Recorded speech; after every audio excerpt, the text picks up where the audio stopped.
Welcome back to the Being Mother Hustler podcasts. I'm your host, Kareen Mills, and we are so excited today because we have the beautiful Amanda Eck all the way from California. Now, where are you from California, Amanda? Welcome to the podcast. Thank you so much. I'm in Northern California. We're outside of San Francisco, about 45 minutes from Napa in the East Bay. Wonderful. Yeah. And you're a mom of three. I am a mom of three. Yes. I have school. high schooler, middle school, and elementary. Wow, sister, Yeah. you are a busy woman. I am indeed. Yes. Mother hustling over there in California. Well, welcome to the podcast. Thank you. I love what you're doing. You're an interior designer. You are a mom. You're running your business. Now, how many businesses do you run? So I have just my design business, and the children are the other business. They're like a triple time job. They are indeed, yes. Triple full-time job. Sounds good. So let's start with your childhood. Tell me about your childhood, how that is, how it shaped you. Because I think that when we become adults and we show up the way we were molded during our childhood and teenage years and all that good stuff. So just take us through, and we'd love to hear your journey. Okay. So I was born and raised in Houston, Texas. I am the oldest of 5 children. My baby sister and I are actually 20 years apart. So that's pretty crazy. So people thought she was mine. But I was like, no, this is my sister. Same parents as well. We weren't a blended family or anything.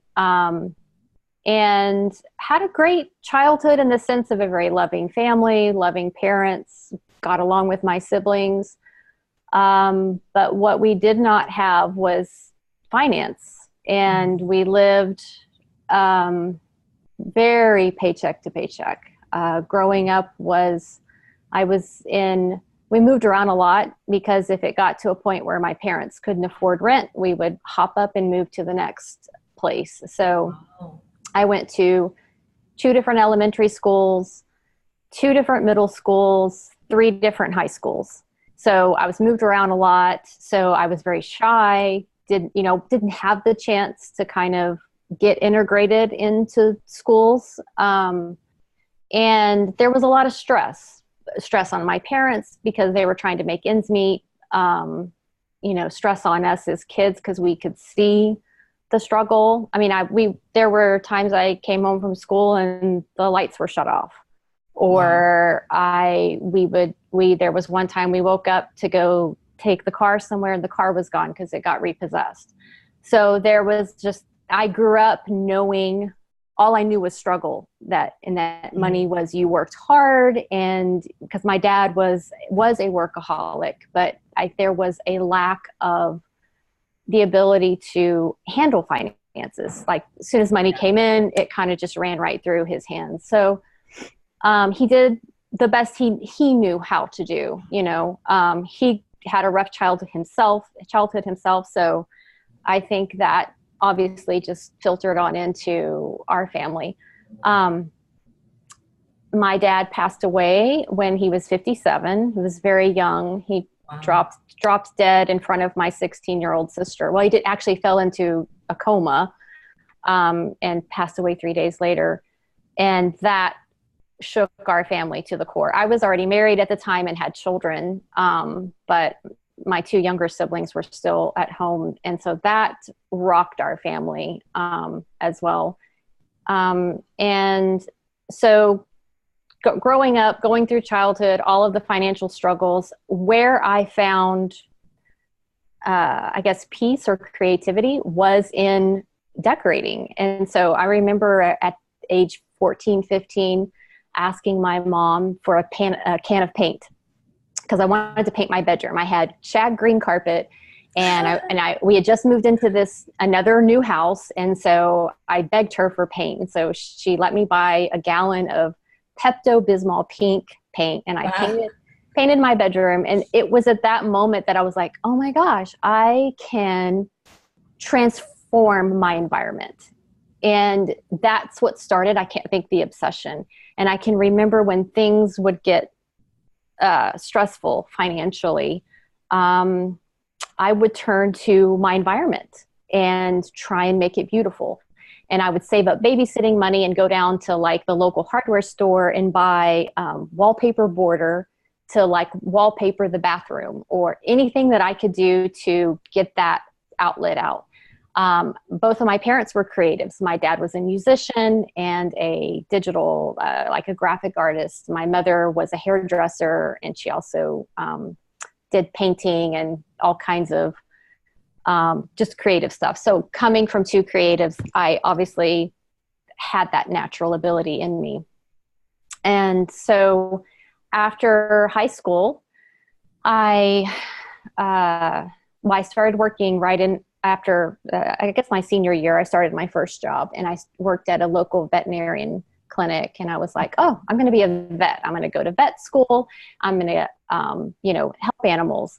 And then I had my first experience in the surgery room with one of the doctors, kind of like as an assistant, and basically passed out. So I was like, okay, so maybe vet school is not it for me. So I actually, after that, went into, as I was taking college classes at the local community college, I got hired at a oil and gas company.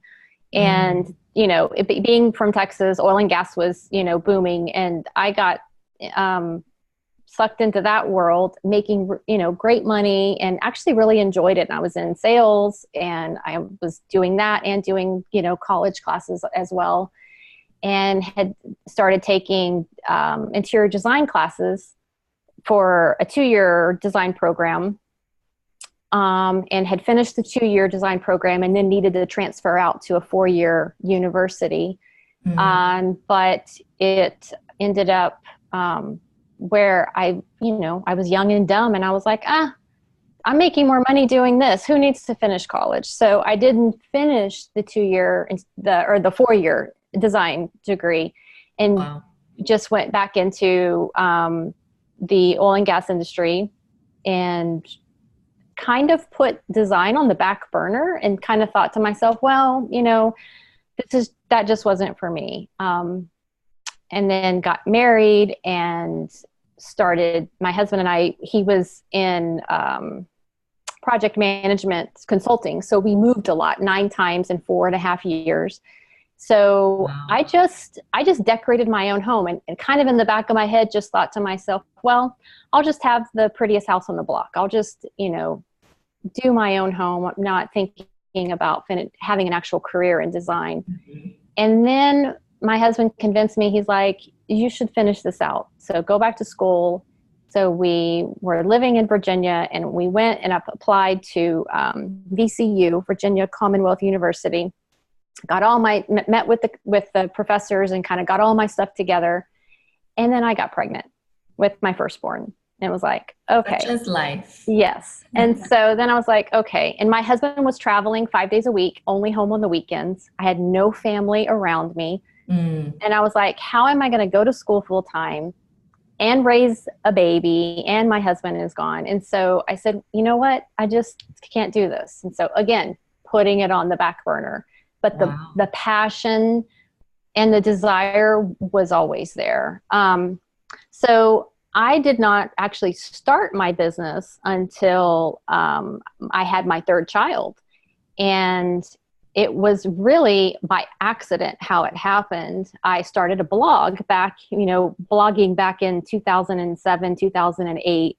That was kind of it was a big thing. And I was like, and I was doing projects in my own home and sharing photos and stuff. And, honestly, my sister and my mom, they were probably the only ones that read it.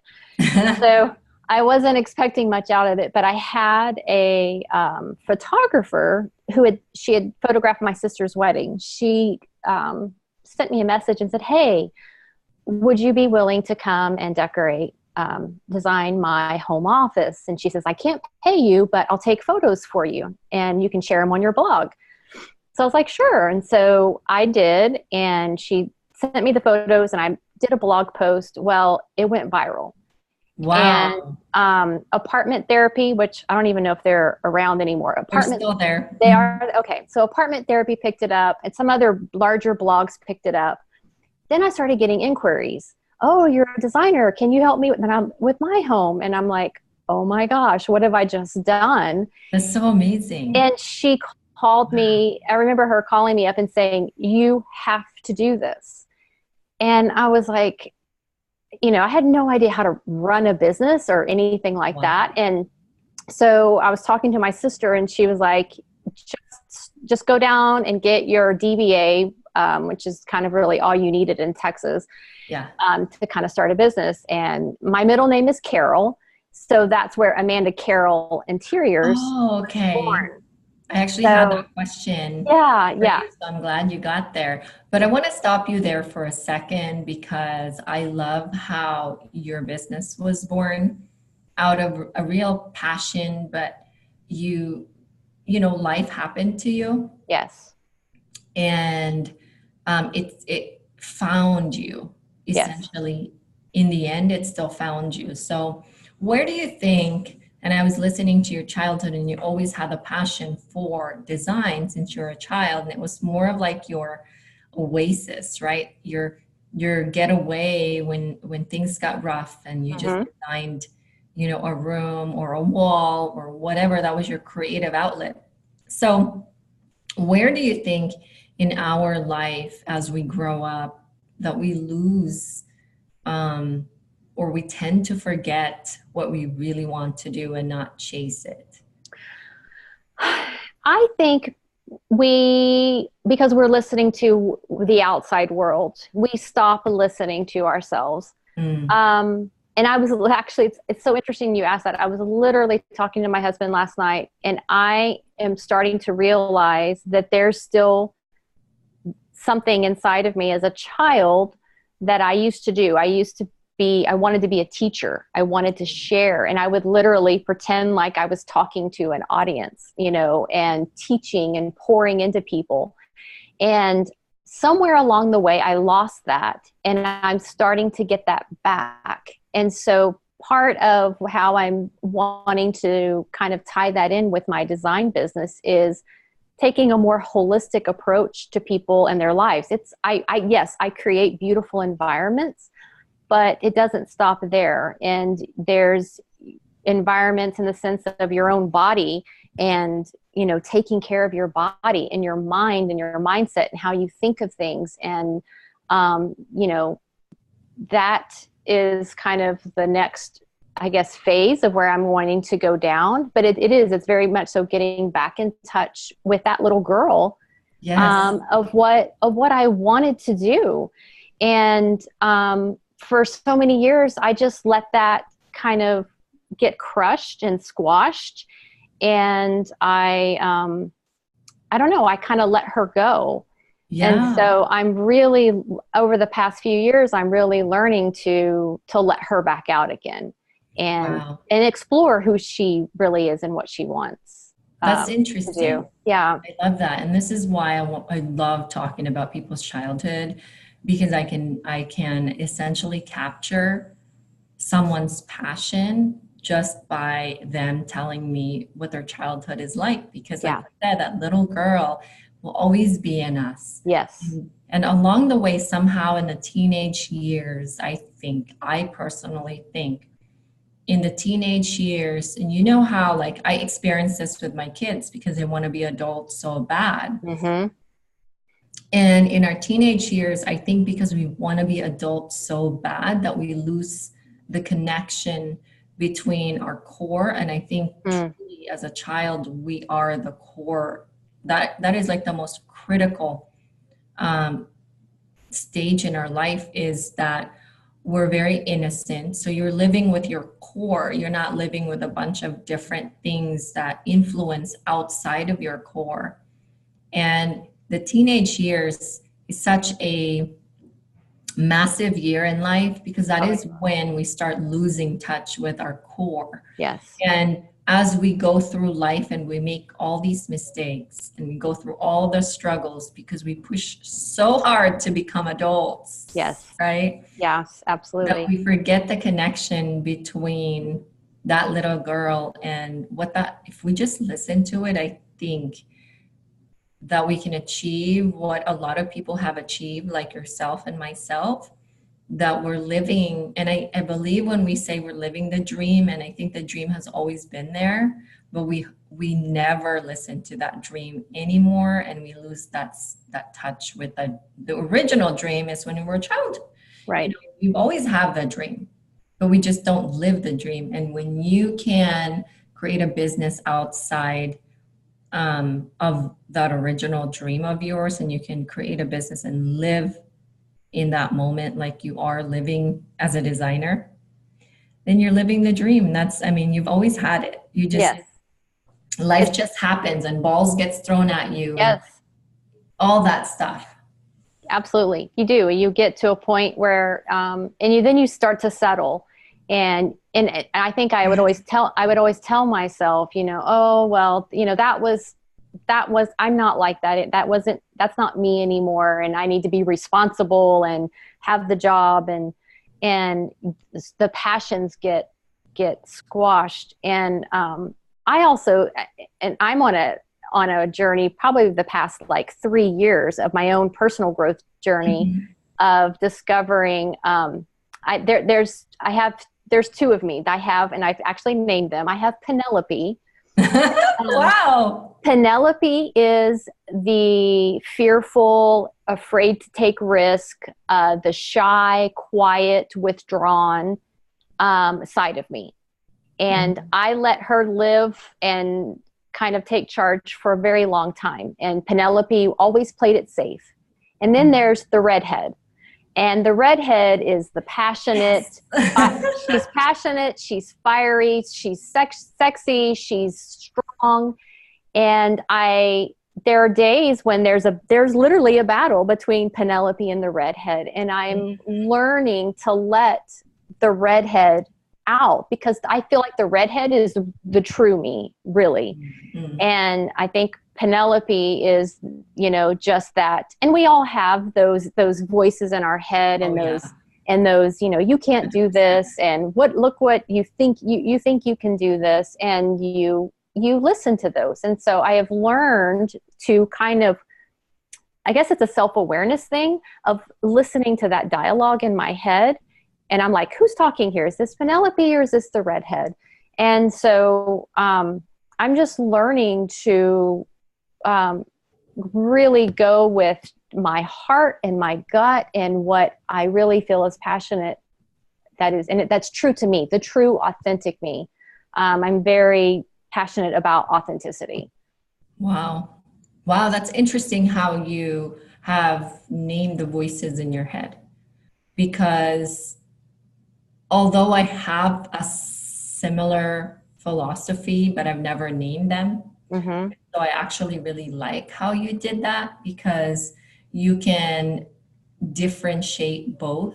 Yes. Easily just by labeling it and naming it. Yes. So I love how you do that. And it gives you that power and control. Okay, who am I letting win today? Right. And sometimes maybe today is Penelope's going to win. And that's just what's needed today. And sometimes, or maybe most of the time, the real redhead who's, I forgot what you called her. Well, she was the passionate, the strong, the powerful. Yeah. And those ones, and we create these personalities, right? Because of the influence we have growing up. Absolutely. But you cannot, and one thing that you cannot do is to suppress them. Right. Because I think the more you acknowledge the different voices in your head, the more how you can compartmentalize them in your head, the more power you have. Yes. Well, and I feel like Penelope is always trying to protect me. Mm-hmm. She's not trying, it's not that she just is wanting to always play it safe. And it's that little young girl in me that I think stems back to growing up in a stressful financial household. Penelope's always trying to play the safe road. And so you're right. You don't want to shut one completely out but being aware that they're there. And, you know, I mean, it sounds a little crazy, but there's times that I'm like, you know what, it's okay, Penelope, I've got this. We've got it. We're going to step out of our comfort zone here, and it's going to be okay. Yeah. And we can do this, you know, and you know, it sounds silly, but it works. And when you know, we all have that self-talk in our heads. And so again, it goes back to being self-aware and just really using it to your advantage. You know, if you were talking to me when I was 25 years old, I probably thought you were crazy. Oh, heck yeah, I would have too. And I think the more, because we don't recognize that is happening, and that is normal, right? Yes. And when as you mature in life, and as you embrace who you really are, you start saying it out loud. And, you know, like the way that you're talking about it is you just having a conversation about it. Right. But it's always been there. Like we always recognize that there's a couple of personalities in there. Yes. That are talking to us and controlling, like I call this the what's that control tower, the airport. Oh, yeah. Control tower. Right. And there's 4 people doing the control towering in there, because there's 4 different major personalities in every single human being. And there's just one that pops out all the time, right, based on your life experience. And then there's always those other personalities that are a little quieter, but they still show up from time to time. Yeah.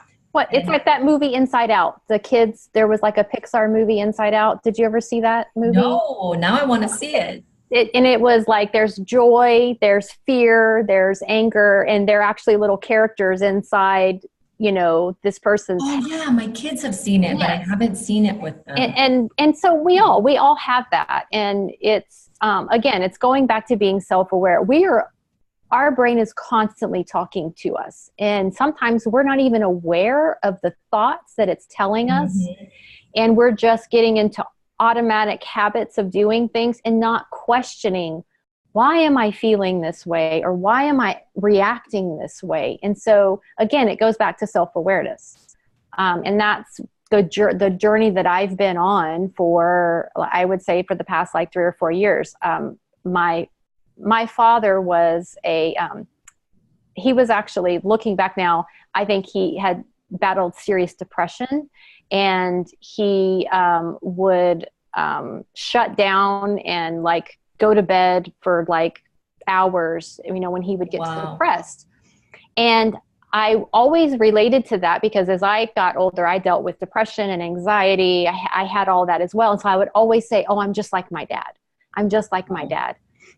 And it wasn't until I was married and later on in life, I was realizing I don't have to be like my dad. I don't have to be depressed all the time. And I don't have to have this anxiety. I don't have to have this crippling fear. I can change. And so it was at that moment that I really started kind of down the personal development path of trying to find out how to change, first of all. And it obviously begins with your thoughts and what that inner dialogue and what you're saying to yourself.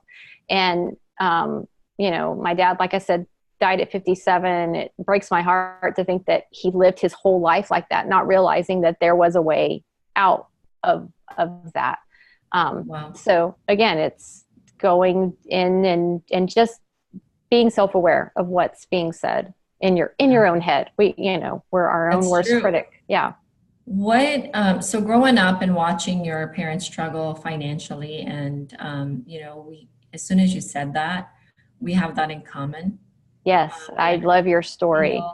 I feel like it took me a long time to get rid of the habit that my parents influenced me on, because when you grow up, I had a conversation with my younger sister at that time when we were younger, at 20s, early 20s, we're just like mom, like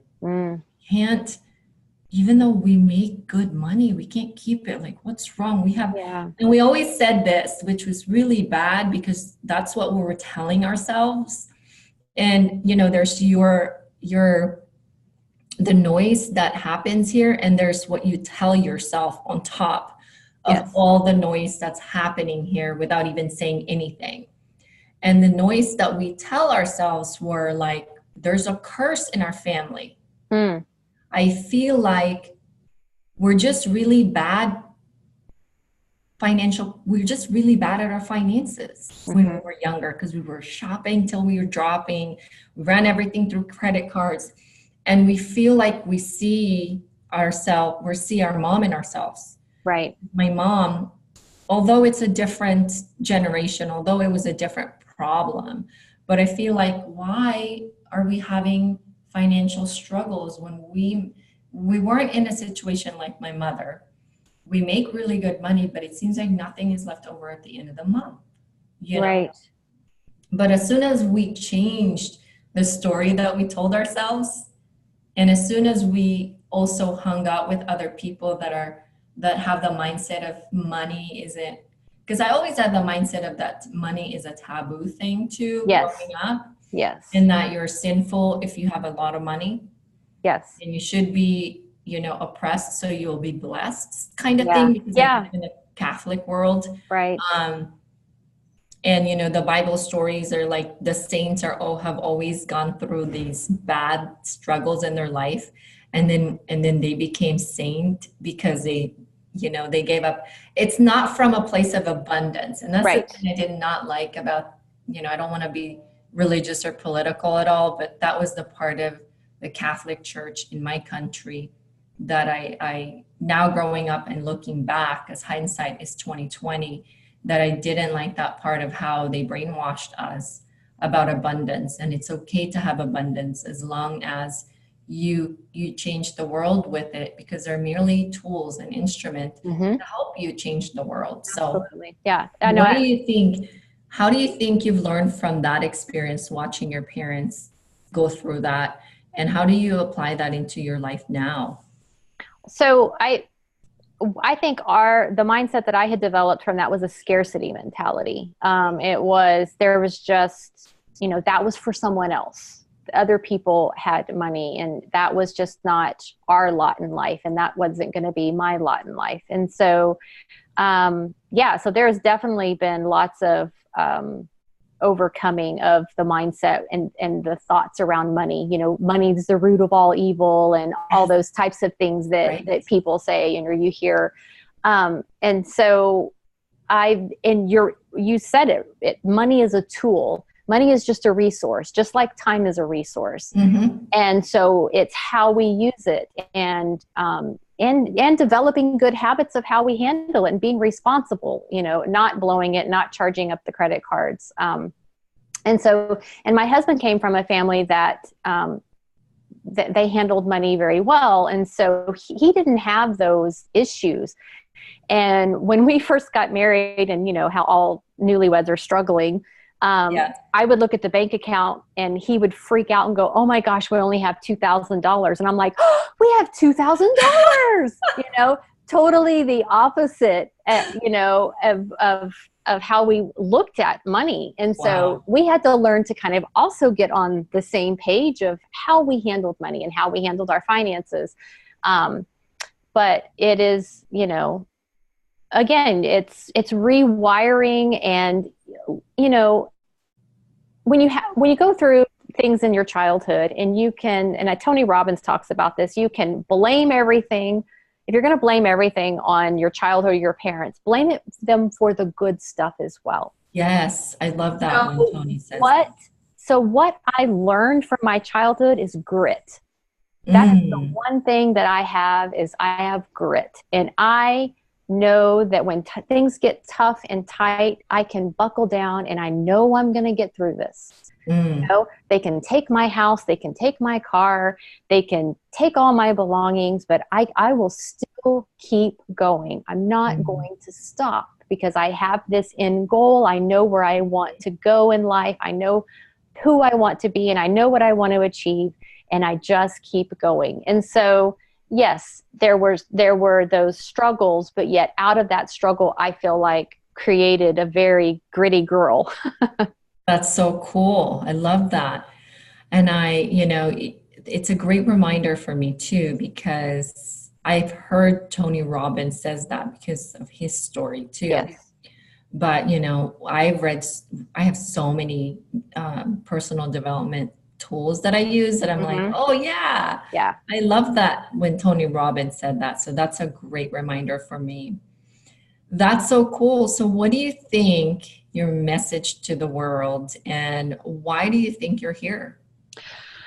So, um, I'll share a story kind of where things started to shift for me.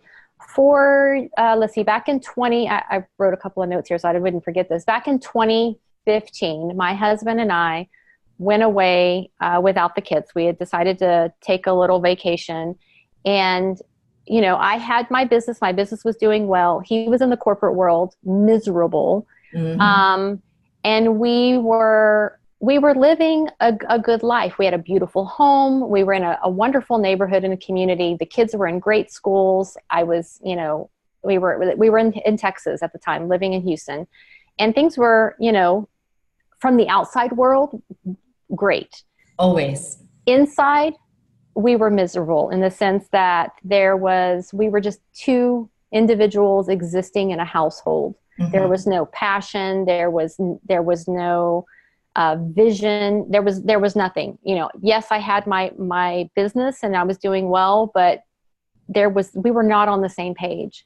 So we decided to take a vacation and just get away for the week. And I'll keep this PG-13, but on that vacation, that time together, I looked at him and I said, I want to talk about sex. And he's like, okay, then let's talk about it. And so Wow. we opened up this amazing conversation and we kind of just had a very candid talk about sex.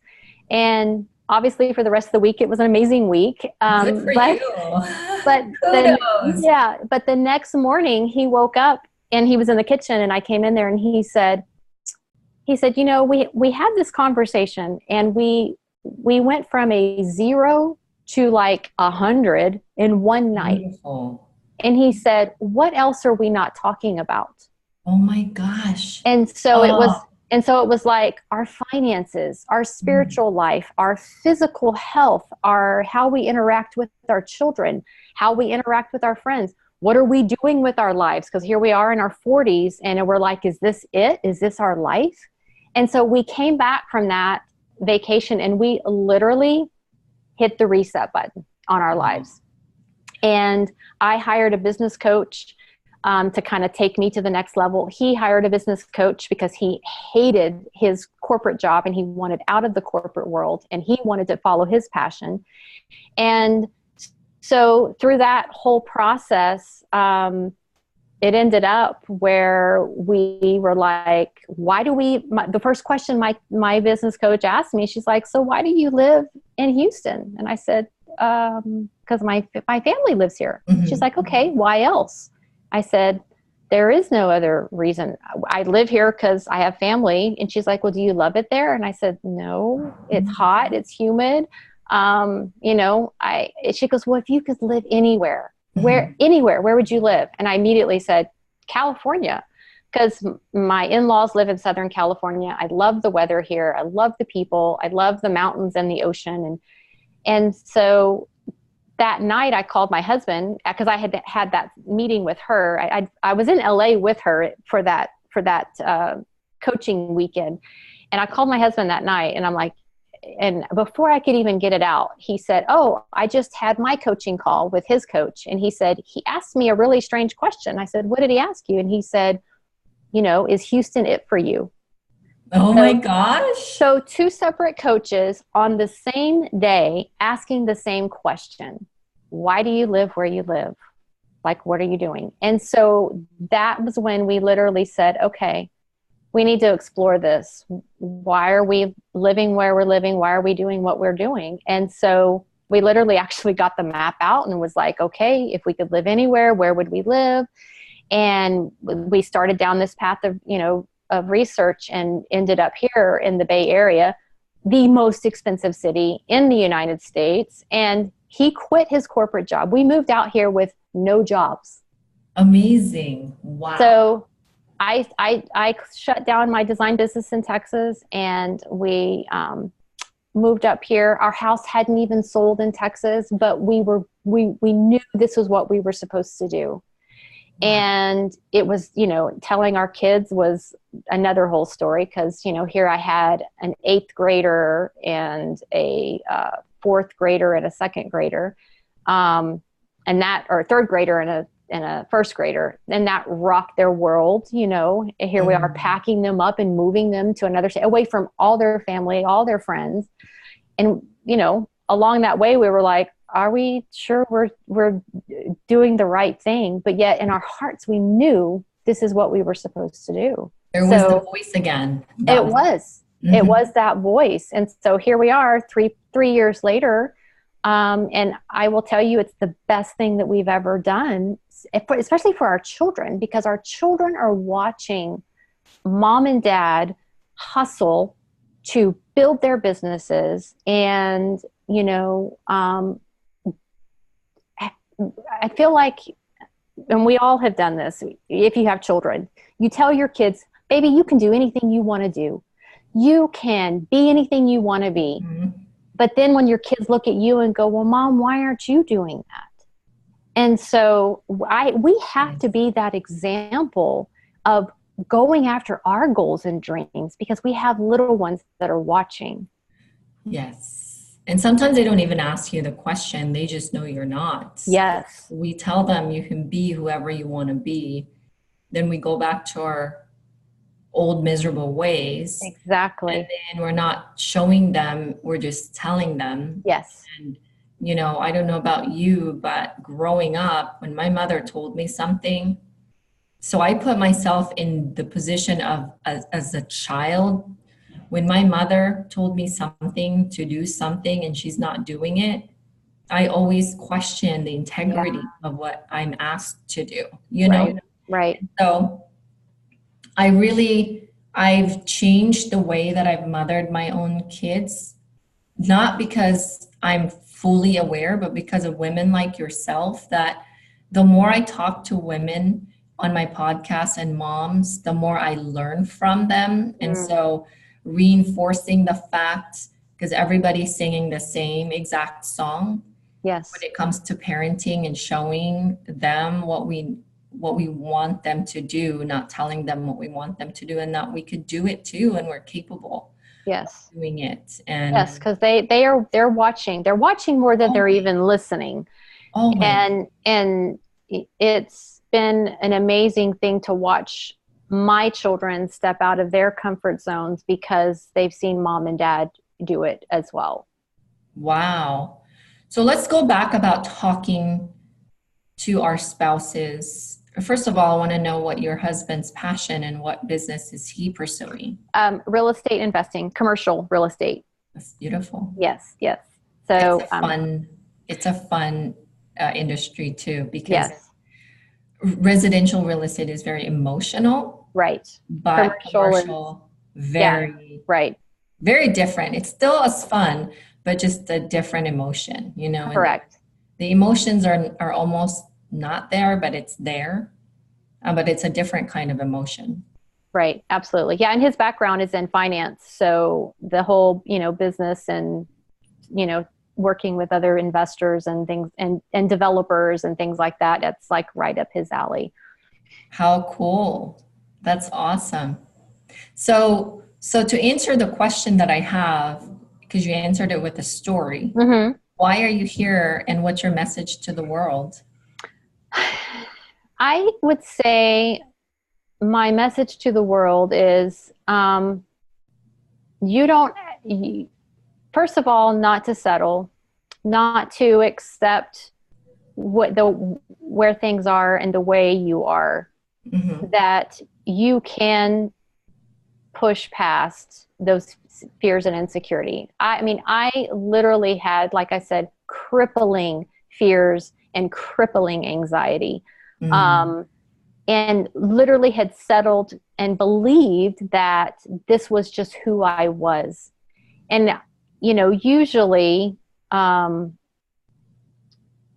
people, once they hit a certain age, they think that they just can't change. And so for me to have made these changes in my 40s, I'm like, if I can do this, you can do it. Anyone can do this, And so I think that's my message is finding, and that authenticity thing as well, is finding out who that little girl is still inside you. She's still there. Will be forever inside you. And how do you let her out and, live that life to the fullest? And so I feel like that's kind of the message that I want to share and to get across with people.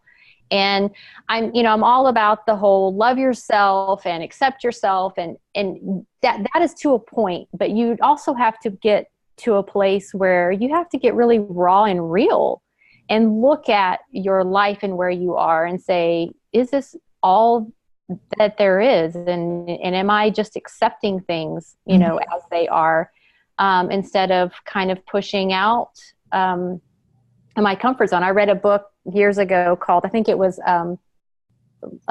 Living with Eleanor. And it was a book about a girl who, Eleanor Roosevelt had a quote about doing something every day that, I'm going to botch this up, but it was kind of doing something every day that kind of scared you, right? Okay. And it was like the year of living dangerously. The girl who wrote the book took 30 days to literally every day do something that was way outside her comfort zone.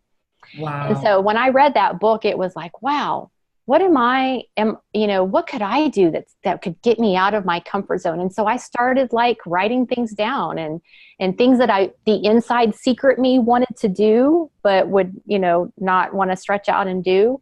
It was like Penelope was like, no way. But the redhead was like, oh, I really want to do this, Well, and the other piece too is when you become a parent, you become risk averse. Oh, absolutely.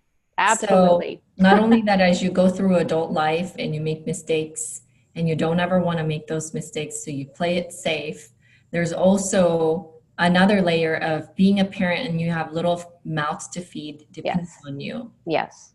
And so you become risk averse because you have someone or two people or three people depending on you to perform. Yeah. Right? Absolutely. You do. You play things safe. And I think you also, at least as a mom, you also get wrapped up in the identity of just being a mom, and you lose yourself as well.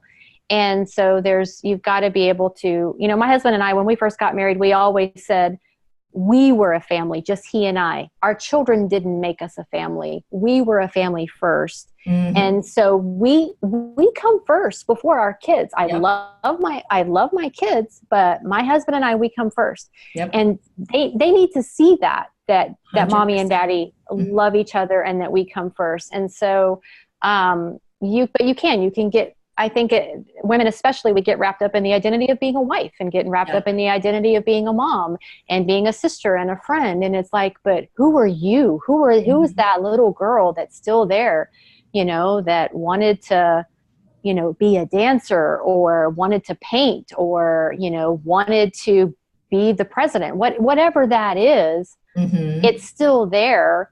And you got to go back and find that and take the time to find it. And it's not easy to also kind of come to the grips of some of the stuff that you've, kind of pushed down, and you need to kind of let some of the old beliefs go, I guess you could say. And it's a rewiring process as well.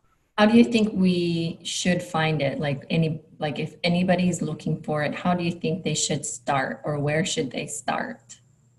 Well, there's obviously tons of books and things out there of, learning about finding yourself. There's also, sometimes it's just getting quiet and journaling. And my husband and I sat down one day and he was just talking about, what did you love to do as a kid? And so we started digging into my childhood, and it was like, well, I loved to teach. Yeah. And I used to sit in my bedroom. I'm talking all the way through high school. I would pretend that I had an audience, and I was sharing, and I was animated, and I was pouring into them. And so, finding those things that you loved as a child and things that lit you on fire. And I read a book one time, and I can't remember the name of it, but it was talking about how, we learn through play. And children are learning when they're playing, right? Well, when we get older as adults, we stop playing. Yep. And so we have to learn to go back to that, learning to play and kind of be free and have fun and explore and use your imagination. We've stopped imagining, we've stopped visioning. And so every morning I have my quiet time, and I have my gratitude journal, and I'm writing down things I'm grateful for. I'm writing down my visions and things that I see for my future. And I'm just kind of putting stuff on paper, and, even stuff that I would be embarrassed for somebody to see, but that's okay. Because I need to get all that out that's kind of trapped up inside of me. Yeah. Was it hard to bring up sex to your husband when you started doing that? So I want to dive deeper into this, because there's so many marriages that fail.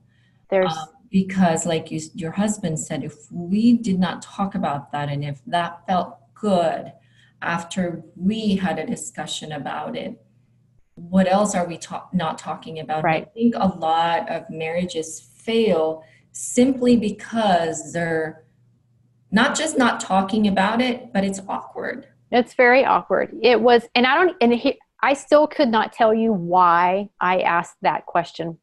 And we joke about, but we're going to write a book one day, and we're going to title it, It All Started with Sex. Do you feel, okay, I'm going to ask you one question, because you said you still didn't feel why you asked to talk about sex. Yes. So do you think that maybe you feel like you're drifting and growing apart away from each other? I think it was, yes, I think that we were at a place. Yeah, there was friendship. Mm-hmm. There was companionship. We were definitely committed to one another, but there was no passion. And actually, by definition, we had a sexless marriage for many years. It's very normal, though. It's very normal. It's very common. So by having the conversation and being raw and authentic and real and just getting it out, once we got it out there, it was much easier to start talking about, because we finally just kind of laid it out on the table. We've always been great at communicating with one another, but we both were reserved, I think, in that area. And so then we were like, once we started talking about it, we actually even started reading books and just trying to learn more about sex and learning about our bodies. And we literally took 30 days of just, let's focus just in this area of our life. Love how you guys have done that. And I will tell you, it was transformative. It really was. There was sex is very powerful, and it is very, it's so intimate and so special. And but what it did was it opened the door to other areas within our lives, because we were like, wow, if this is what sex is really supposed to be like, what else in our life that we're living mediocre could it be? I guess it it opened the door for hope for other things in our life. That's why I joke and say it all started with sex, because literally we've been on this personal growth journey since that conversation started.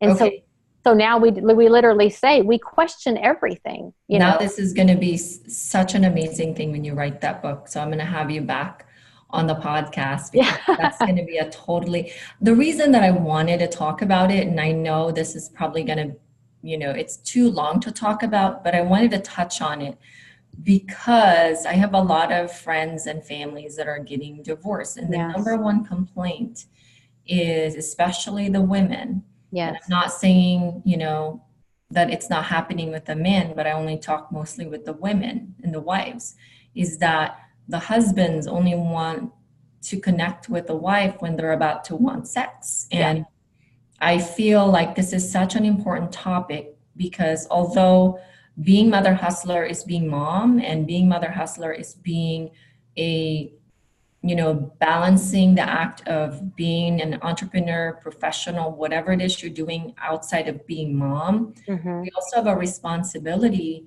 to create a peaceful, and, it's never going to be perfect. Peaceful doesn't mean it's perfect. No.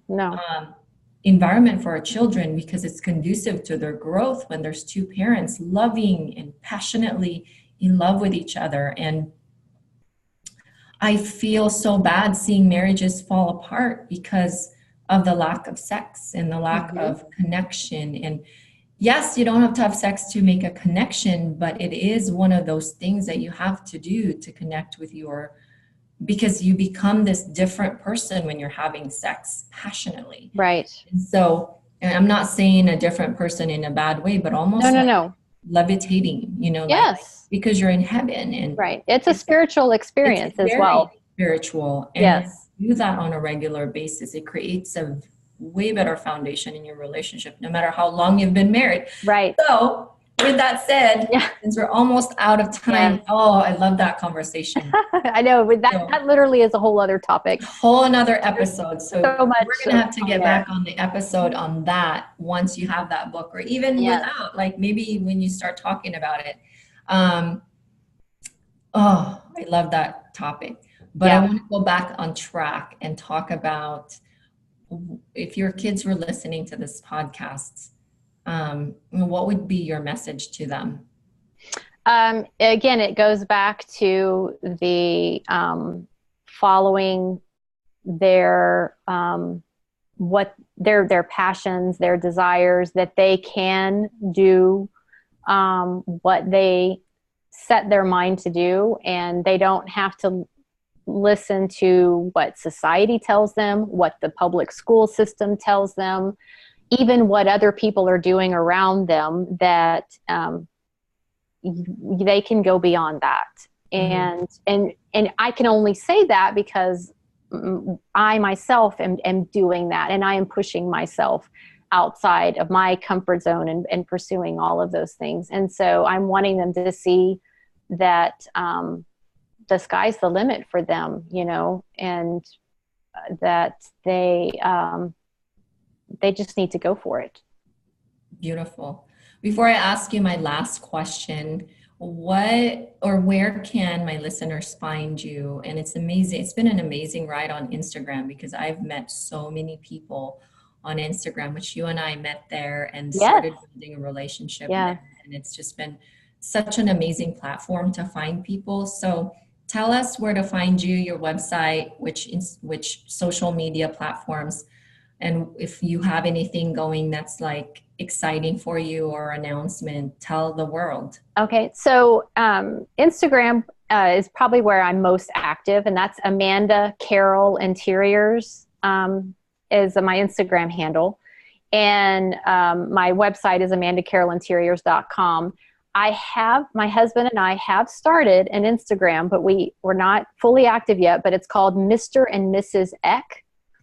Ooh. And we are going to start sharing about our journey, and we're going to talk all about all the things taboo, sex and love and passion and kids and marriage. Ooh. I want to challenge both of you and your husband. Okay. To start a podcast called It's All Started. Yeah, we have the whole, I know we have the whole, I'm researching the whole, that's also something in the works, is researching to start a podcast. And like I said, we're started kind of working on the book. We have spoken once at a conference, and we shared our story, and we only shared like 2 seconds of the sex, but that was the only thing everybody wanted to talk about. So we're like, okay, this obviously is a subject that people want to hear about. It's a great niche. Yeah. Right? Yeah. And you guys are going to save a lot of marriages. Your calling might not be design. It might be to save a lot of marriages because there's sex missing in a marriage. I'm telling you, I got goosebumps just. Well, I appreciate that. And that's actually, yes, that's a part of where I feel like this is going, but I haven't announced it to the world yet, but you're right. So you're right on the money. That's definitely so exciting.